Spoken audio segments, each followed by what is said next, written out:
Can you imagine an existence without emotions, without ever being happy or sad, frustrated or angry, hopeless, without having any emotional response to anything? Nothing evokes an emotion. The emotions disappear. They're just not there. Can you try to imagine this kind of existence? This is the natural state, our birthright, the way humanity and every separate form which identifies herself as a form can exist. And of course it may sound very, very strange and even pathologically sick. Who is that sicko that doesn't have emotions? Who is that he's not in his senses? Something is wrong with a person that doesn't feel anything. How can you not feel anything, ever? You must be or crazy, or sometimes when I describe this state, the tendency is to say, oh, maybe you're just too afraid to confront your emotions, and so you'd rather not feel them, and so you repress them. And they are somewhere being repressed. And this is a common mistake, because the state of this thing, all nothingness, beingness, this thingness, no, I don't know how to call the stateless state, can have no emotions, because emotions belongs to a person, to a character, to a story, and this state is just something else. It cannot have emotions. The appearance of the character is like a mirage. It's something that people think they perceive. You think you perceive a character right now, this thing, and this character is a person, and it acts inside the story, and so it must have some kind of feelings and emotions in the story. But the stateless state has no emotions. The appearance of the character continues to play its role in the story. And this thing creates the illusion that she is engaged in an emotional way in the story, when in fact she is not. The character, Simcha's character, for example,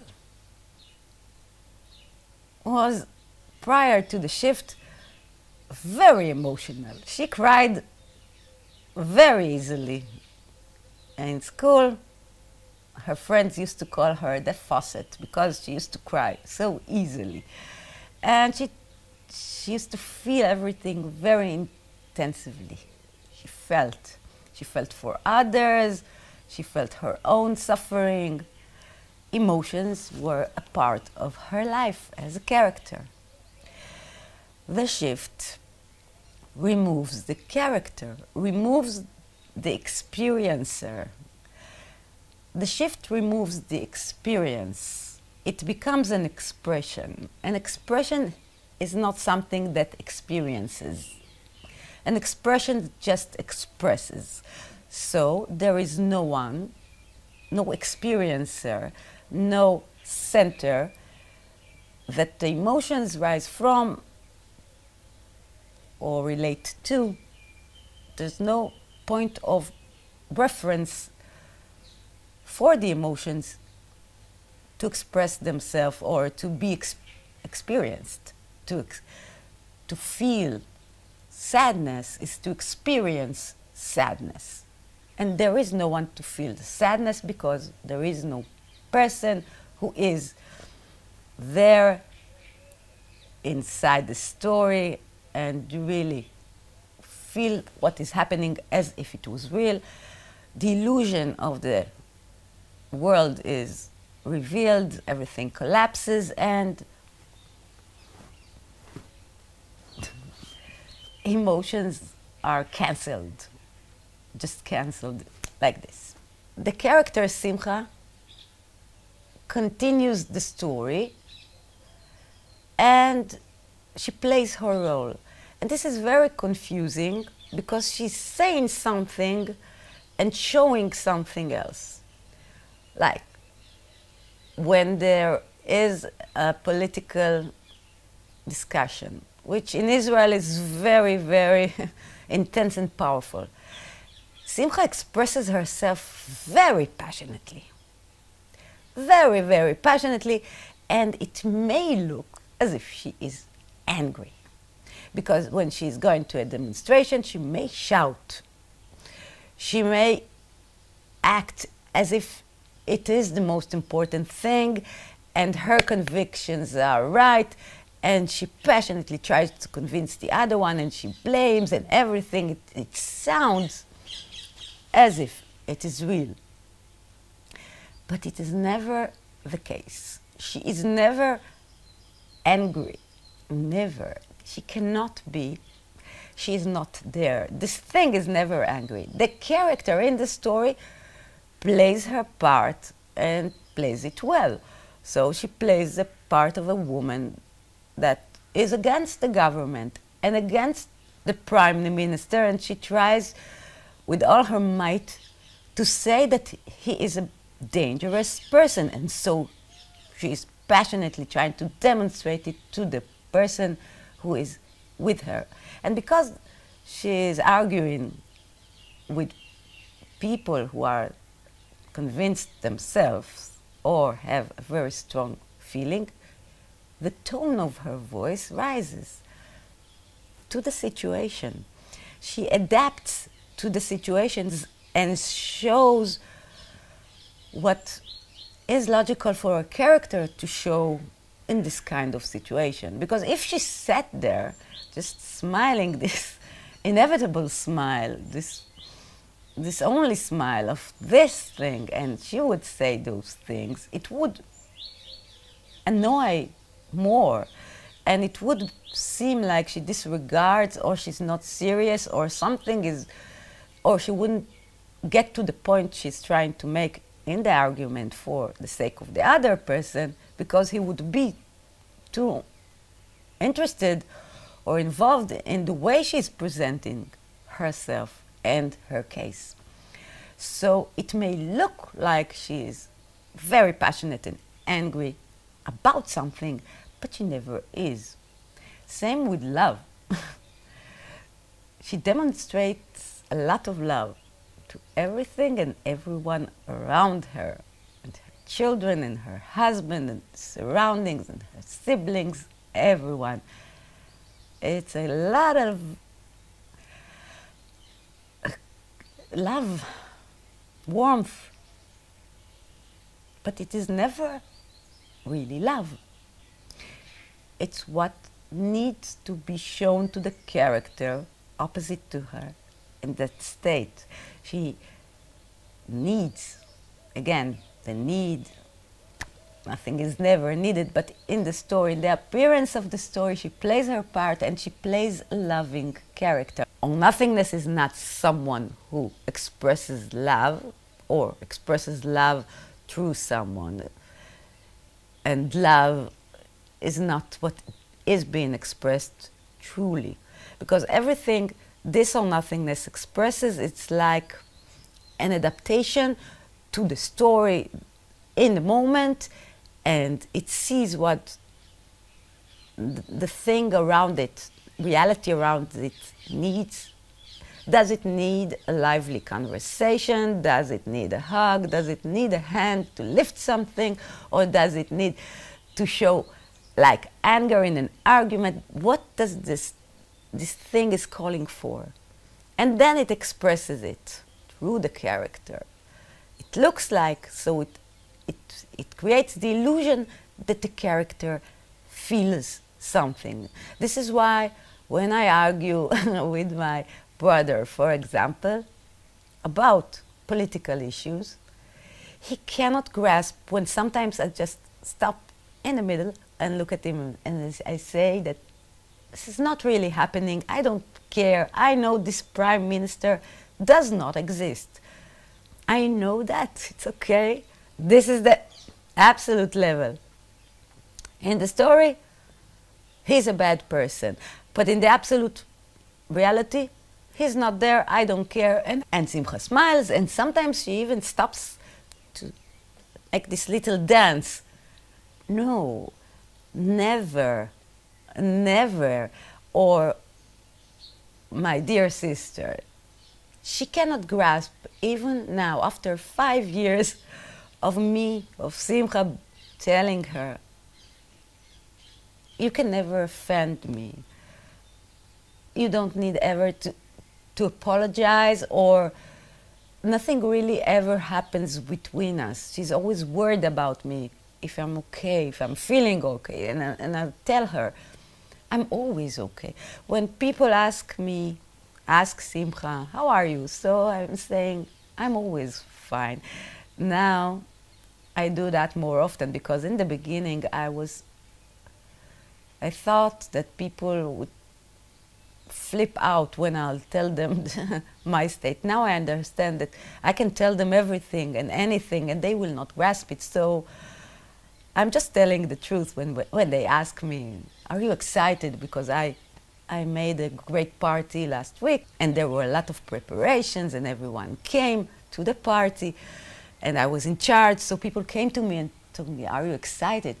And so I'm laughing and I'm saying, I'm never excited. I can never get excited or disappointed or expect something. It's always great, always, it's okay. And this state, of course, is a very relaxing state for the ones who are around Simcha. In the case of this party, for example, people were anxious to see if the organizers with her were anxious to see if people will come and it will be a success. And she said, okay, it's already a success and everything is fine. Let's enjoy this. It doesn't matter if it will be a success or not. And this allowed them to relax into the party. And of course, it was a huge success. And it really doesn't matter because there is no one to be anxious and to feel, oh, will people come? Will it be a good party? What people might think of me? There is no one there. This declaration that she doesn't feel, there is no one to feel and there are no feelings, and the actual things she does, is very confusing. It is confusing for her immediate surroundings, and it can be shown in the videos that Simcha made just after October 7th, when she expressed what needed to be expressed, the anger, the astonishment, the sadness. She expressed these things and very passionately claimed that Israel was facing and is facing the absolute evil. And it is a very strong declaration. But no one was feeling those feelings, and it is only for and always for the characters around her, this illusion of characters, to evolve, because she expresses the highest morals possible. If she expresses them through politics or through the Israel-Hamas situation, or in every aspect of life, she will aspire to show the character or the one who is near her the best possibility to view the situation and to act. and it will be the best way for the person to act in the moment, because she is the moment and she can see clearly where things stand. Sometimes she has to use hand gestures and voice to raise her voice, and sometimes she needs even to yell, and she does. She yells and she laughs and she hugs. She does everything that looks like an emotion.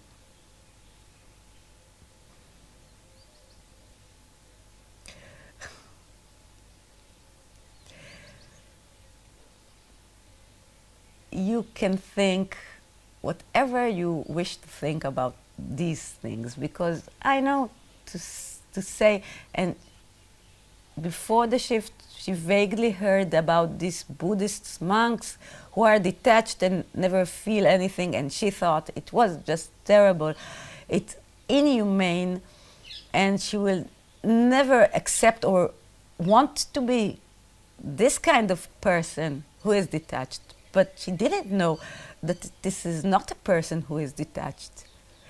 If it is a person who is detached from his feelings, it is very, very bad, and it's a sick situation. To be a person and not to feel and not to have emotions, not to be connected to your emotions. But if you are not a person, and this is not a person, despite appearances, so it's a very natural thing to be detached, because there is nothing to attach yourself to. You see nothing. This nothing cannot attach itself emotionally to this nothing. It's already one, and it's already nothing. The game is over.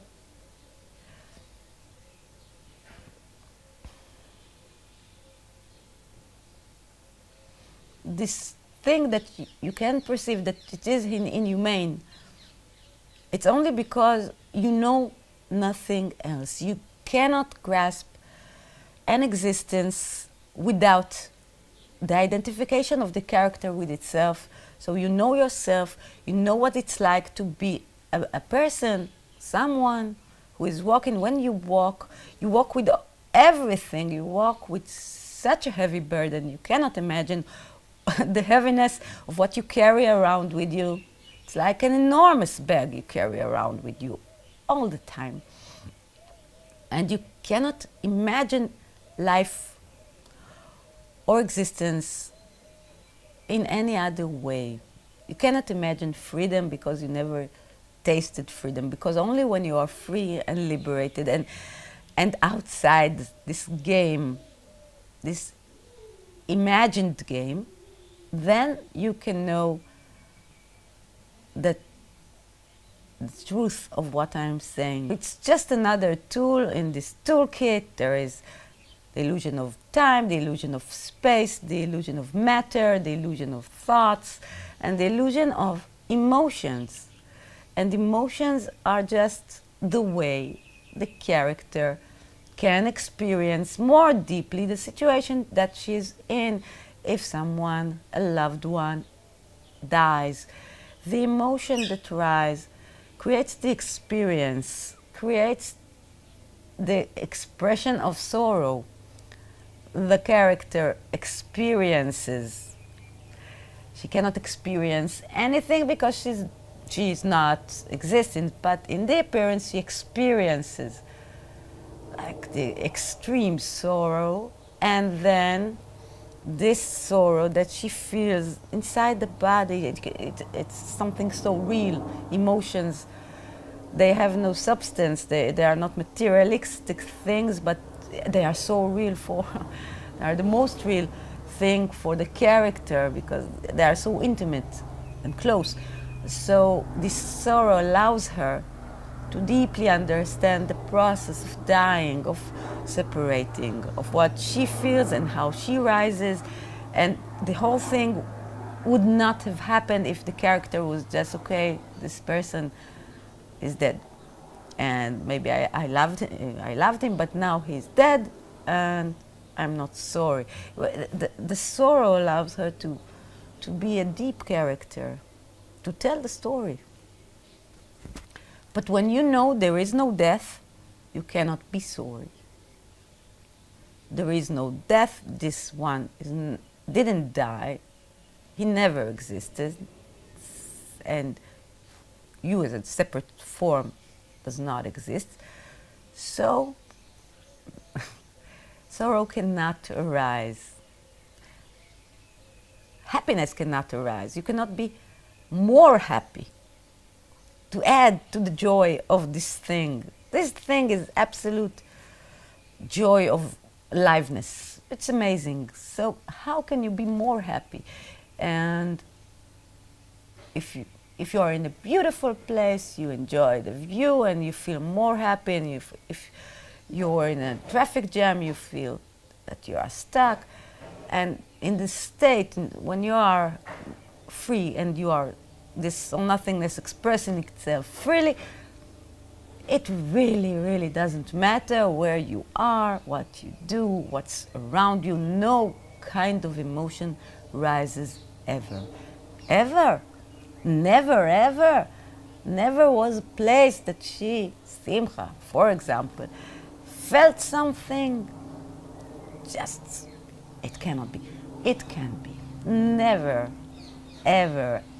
Since the moment of self-realization and knowing what she is,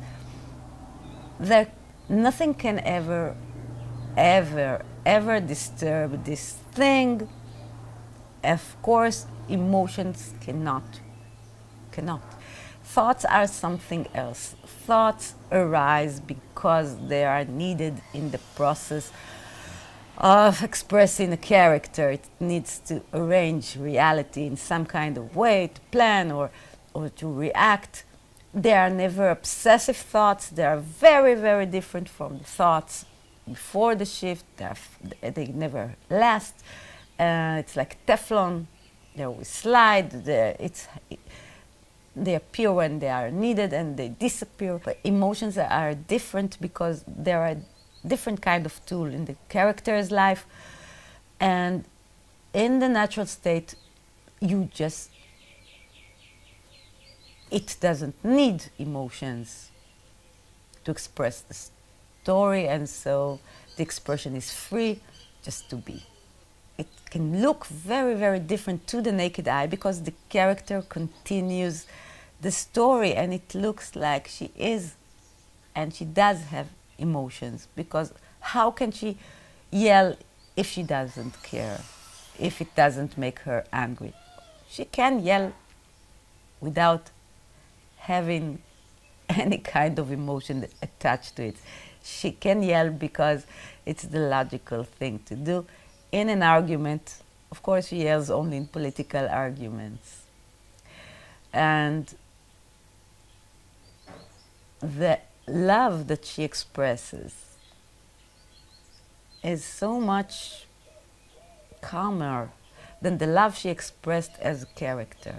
When she expressed love as a character, she did to her family and to everyone around her, it was a different kind of love. It was the love of Simcha to something. Simcha loved. And now this is not love. It looks a lot like love and it acts in a loving way, but it is not this kind of love. So there are no emotions in the natural state, in this state.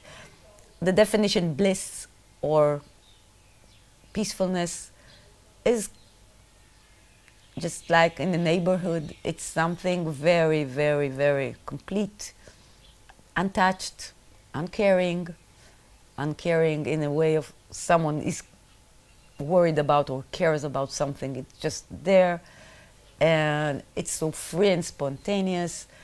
And through this undisturbed peacefulness, this is a word,